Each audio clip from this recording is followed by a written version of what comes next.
നമസ്കാരമുണ്ട്, ബിനിക്കുട്ടനാണ്.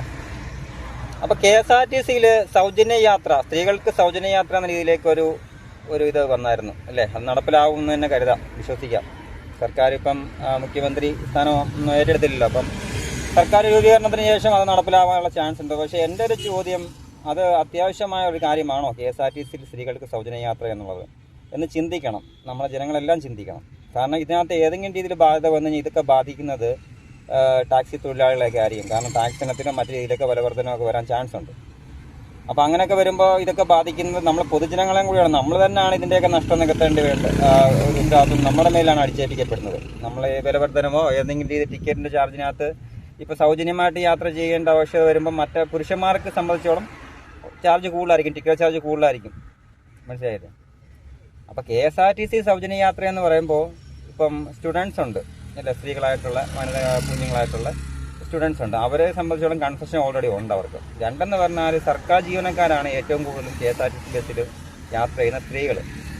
സർക്കാർ ജോലി ചെയ്യുന്നവരും പ്രൈവറ്റ് സെക്ടറിൽ ജോലി ചെയ്യുന്ന സ്ഥിരമായിട്ട് മാസം ശമ്പളം ഉള്ളവരാണ്. അപ്പോൾ അവരെ സംബന്ധിച്ചോളം അവർക്കൊരു വരുമാനം ഉണ്ട് കൃത്യമായിട്ട് മാസം. അപ്പോൾ അവർക്ക് സൗജന്യ യാത്ര അനുവദിച്ച് നൽകേണ്ട ആവശ്യകത ഉണ്ടോ? പിന്നെ പറയാനുള്ളത്, സൗജന്യ യാത്ര കൊടുക്കുകയാണെങ്കിൽ സ്ത്രീക്കും പുരുഷനും തുല്യ സാന്ദ്രതയുള്ളൊരു നാടല്ലേ നമ്മുടേത് ഇന്ത്യ, പ്രത്യേകിച്ച് നമ്മുടെ കേരളം. അപ്പം ഈ സ്ത്രീകളിലും പുരുഷന്മാരിലും തീരെ നിവൃത്തിയില്ലാത്ത, സാമ്പത്തികമായിട്ട് തീരെ പുറമോട്ട് നിൽക്കുന്നവരെ കണ്ടെത്തി അവർക്ക് സൗജന്യം എന്ന രീതിയിലൊരു പാസ് അനുവദിച്ച് കൊടുക്കുക സർക്കാർ. അവർക്ക് സൗജന്യ യാത്ര കൊടുക്കുക. അല്ലാതെ എല്ലാവർക്കും സൗജന്യ യാത്ര നൽകേണ്ട ആവശ്യത ഉണ്ട് KSRTC. ഒരു കണക്കിന് KSRTC അടച്ചു പൂട്ടാൻ പോയ ഒരു പ്രസ്ഥാനമായിരുന്നു. അതിൽ നിന്ന് ഉയർത്തെഴുന്നേറ്റ് വന്നു എന്ന് തന്നെ പറയാം. KSRTC അത്യാവശ്യം ലാഭത്തിൽ ഓടുന്നു. അപ്പോൾ ഈ സിറ്റുവേഷനിൽ വീണ്ടും അത് സൗജന്യ യാത്രയിലൊക്കെ പോയി കഴിഞ്ഞാൽ അടച്ചു പൂട്ടേണ്ടി വരും. അങ്ങനെ അടച്ചു പൂട്ടേണ്ടി വന്നു കഴിഞ്ഞാൽ KSRTC എന്നുള്ള പ്രസ്ഥാനം നശിച്ചു പോകും നമ്മുടെ നാട്ടിൽ. പിന്നെ KSRTC എന്ന് പറഞ്ഞ സംഭവം കാണത്തില്ല നമ്മുടെ നാട്ടിൽ.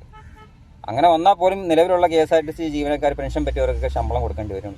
പിന്നെ KSRTC ഓൾറെഡി തന്നെ കടം കുറയുണ്ട്, അതെല്ലാം സർക്കാരിന് അടയ്ക്കേണ്ടി വരും. വൻ ഭീമമായൊരു തുക തന്നെ ബാധ്യത വരും സർക്കാരിന്.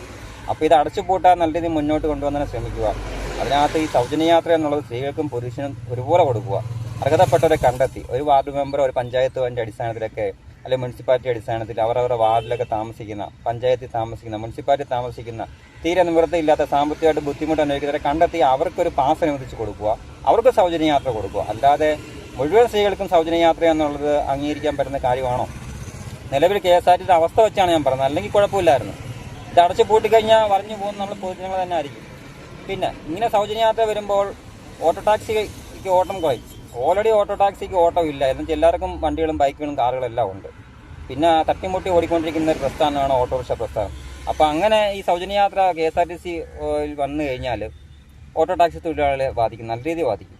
എന്നുവെച്ചാൽ ഓൾറെഡി ഇപ്പോൾ ഓട്ടോ ഡിപ്പാർട്ട്മെൻറ്റുമായിട്ട് ബന്ധപ്പെട്ട് ഇൻഷുറൻസ്, ടാക്സും, പൊല്യൂഷന്, ടെസ്റ്റിംഗ് ഫീസും എല്ലാം കൂടിക്കൊണ്ടിരിക്കുകയാണ്. അപ്പോൾസിൻ്റെ വർക്ക്, വർക്ക്ഷോപ്പിലെ ലേബർ, പെയിൻറ്റിങ്ങിൻ്റെ ലേബർ, മെക്കാനിക്കൽ ലേബർ, ഇതെല്ലാം കൂടിക്കൊണ്ടിരിക്കുകയാണ്. അപ്പോൾ അങ്ങനെ കൂടി വരുന്ന ഒരു സിറ്റുവേഷനിൽ ഇപ്പോൾ KSRTC സൗജന്യമാകുന്ന യാത്രയിലേക്ക് KSRTC പ്രഖ്യാപിച്ചു കഴിഞ്ഞാൽ ഓട്ടോറിക്ഷക്കാരുടെ കാര്യം വളരെ കഷ്ടതയിൽ തന്നെ ആവും. പിന്നെ പ്രൈവറ്റ് ബസ്സുകാർ ഒരുപാടുണ്ട് കേരളത്തിൽ. ഏറ്റവും കൂടുതൽ പ്രൈവറ്റ് ബസ്സുകാരാണെന്ന് തോന്നുന്നു കേരളത്തിൽ KSRTCക്കാരും. അപ്പോൾ KSRTC ഇങ്ങനെ സൗജന്യ യാത്ര എന്ന രീതിയിലേക്ക് വരുമ്പോൾ പ്രൈവറ്റ് ബസ്സുകാരുടെ ജീവിതം, അതും അവരുടെ ഒന്ന് ആലോചിച്ച് നോക്കുക. വലിയ കുത്തക മുതലാളികളല്ലാത്ത സാധാരണ മുതലാളിമാരായിട്ടുള്ള പ്രൈവറ്റ് ബസ്സുകാരുണ്ട്. ഒരു ബസ്സൊക്കെ എടുത്ത് ഓടുന്നവരുണ്ട്. അപ്പോൾ അവരുടെ ആ ഒരു ബസ്സിൽ നിന്ന് തന്നെ 4-5 കുടുംബമാണ് ജീവിച്ചു പോകുന്നത്. 2 കിളി കാണും, കണ്ടക്ടർ കാണും, ഡ്രൈവർ കാണും, പിന്നെ അയാൾക്ക് ജീവിക്കണം. ഇതൊക്കെ പറ്റുമോ? നടക്കുന്ന കാര്യമാണോ? അപ്പോൾ KSRTC നഷ്ടത്തിൽ നിന്ന് കരകയറി വന്നൊരു പ്രസ്ഥാനം നശിപ്പിക്കാൻ വേണ്ടിയാണോ എന്ന് ആലോചിക്കുക. സൗജന്യ യാത്ര നല്ലൊരു കാര്യമായിരുന്നു KSRTC ലാഭത്തിലായിരുന്നെങ്കിൽ. എന്നുവെച്ചാൽ ഒരു 2 മാസം ഇങ്ങനെ സൗജന്യമായിട്ട് ഓടിക്കഴിഞ്ഞാൽ തന്നെ KSRTC അടച്ചു പൂട്ടുമെന്നാണ് ഇതിനെക്കുറിച്ച് അറിയാവുന്ന ആൾക്കാർ പറയുന്നത്. അല്ലെങ്കിൽ പിന്നെ ഇതിൻ്റെ ബാധ്യതയോടെ സർക്കാരിൻ്റെ തലയിൽ തന്നെ വരും. ഈ സൗജന്യ യാത്രയുടെ ബാധ്യതയും കൂടെ സർക്കാരിൻ്റെ തലയിൽ വരും. സർക്കാർ കൊടുക്കേണ്ടി വരും KSRTC പൈസ. അങ്ങനെ കൊടുക്കേണ്ടി വന്നാൽ സർക്കാർ ഫണ്ട് കണ്ടെത്തേണ്ടി വരും. അങ്ങനെ ഫണ്ട് കണ്ടെത്തുന്നുണ്ടെങ്കിൽ പൊതുജനങ്ങളിൽ നിന്നല്ലേ കണ്ടെത്താൻ പറ്റുമോ? അല്ലാതെ ഒന്നും കണ്ടെത്താൻ പറ്റുമോ? പൊതുജനങ്ങളായ ഞങ്ങളിൽ നിന്ന് തന്നെ ഏതെങ്കിലും രീതിയിൽ നികുതിയിലോ, ഇപ്പോൾ തന്നെ ഓട്ടോറിക്ഷക്കാരെ സംബന്ധിച്ചുള്ള ടാക്സിലോ മറ്റു കാര്യത്തിലൊക്കെ വർദ്ധിപ്പിച്ചുകൊണ്ട് ആ പൈസ കണ്ടെത്താനേ പറ്റത്തുള്ളൂ. അപ്പം സൗജന്യ യാത്ര അർഹതപ്പെട്ടവരെ കൊടുക്കുക. അതിൽ സ്ത്രീയെന്നോ പുരുഷനെന്നോ നോക്കാതിരിക്കുക. അർഹതപ്പെട്ടവരെ കണ്ടെത്തി അവർക്ക് സൗജന്യ യാത്ര കൊടുക്കുക. ഇപ്പോൾ ക്യാൻസർ രോഗികൾ, കിഡ്നി പേഷ്യൻ്റ് അങ്ങനെയുള്ളവരുണ്ട്. അവർക്ക് സൗജന്യ യാത്ര കൊടുക്കണം. ഇപ്പോൾ ഓൾറെഡി അവർക്ക് സൗജന്യ യാത്ര ഉണ്ടെന്ന് തോന്നുന്നു. സ്റ്റുഡൻസിന് അവർക്ക് കൺസെഷൻ കൊടുക്കുന്നുണ്ട്, അതുപോലെ. പിന്നെ തീരെ നിവൃത്തിയില്ലാത്തവരെ കണ്ടെത്തി അവർക്ക് സൗജന്യ യാത്ര കൊടുക്കുക KSRTCക്ക്. അല്ലാതെ KSRTC സൗജന്യ യാത്രയുടെ ആവശ്യത ഉണ്ടോ? ഈ പ്രസ്ഥാനം നശിച്ചു പോകത്തില്ലേ?